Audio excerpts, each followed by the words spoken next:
Hey, what's up? This is Max Bittner, and this is the next reaction video to one of my improvised drum solos that I play live. This one is from a jazz festival in Austria.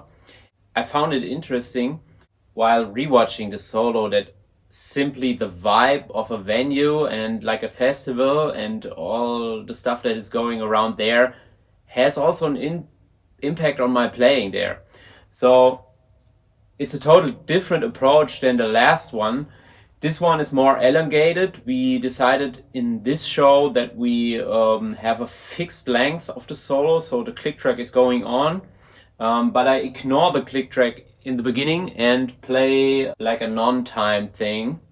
So let's have a look in there. So this was the ending of the song. Applause. Band goes off stage. And I decide to ignore the click and to went into rubato feel, like an intro for the solo. So in many cases I use this style when I am not like really in touch with the venue and I want to try to feel a little bit more of the vibe and the like acoustics. And that's a great vibe to check out all your gear, how it's reacting to the venue, and then go on into the timing, and that's what happened here. I'm going now into the time. You can see my left foot is sometimes playing 2 and 4 or 1 and 3.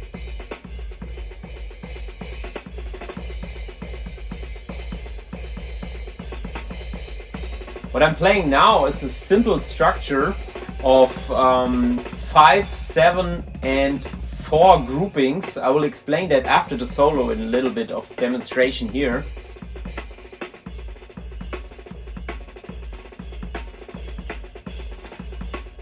All variations of that.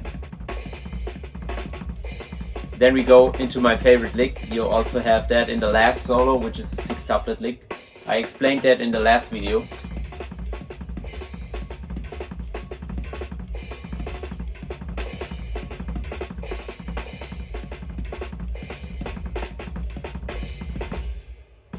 Yeah, a little fuck up here,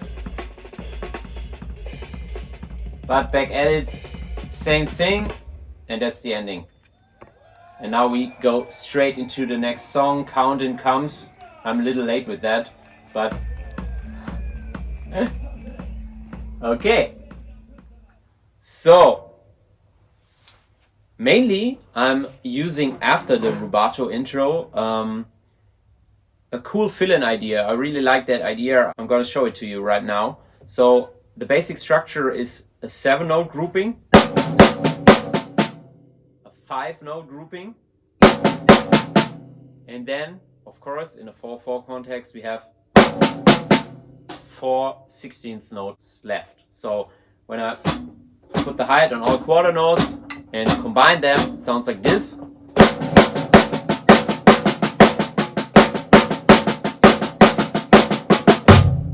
Crash and bass drum on the hits.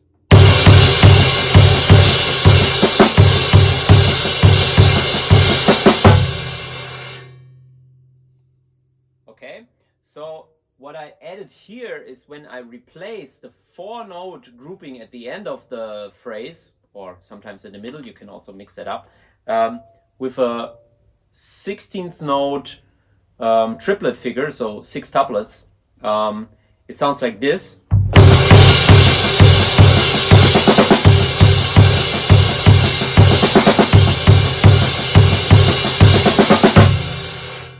Makes it a little bit fresher for me, and you can also mix that up so you create the illusion of losing the 1.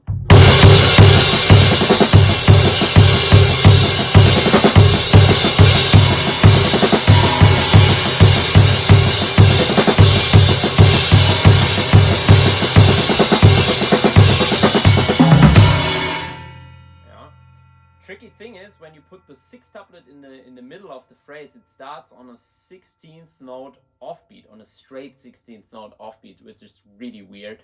So be sure to practice that with a click. But actually that are the three components that I use here. So I have an introduction, which is no time. Just checking in with my body and with the location.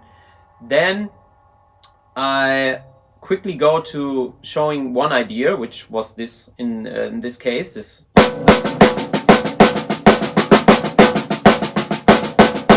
And some variations of that. And to give it more push, to end on a higher level, I then go to the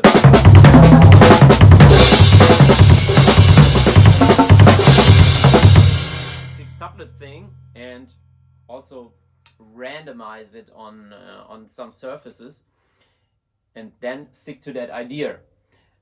Funny thing here is that actually I was not aware that it was this long. So I was already at like 95%, and then it keeps going, and we have a click count out for the solo.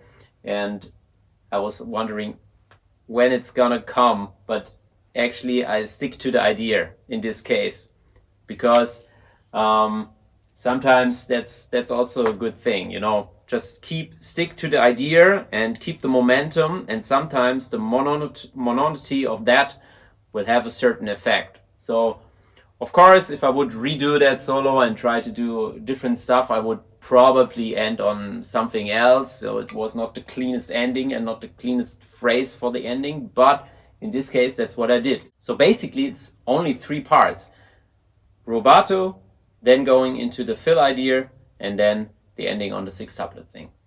So I hope that helped you a little bit, and be sure to stick around, hit the subscribe button, and see you in the next video. Bye.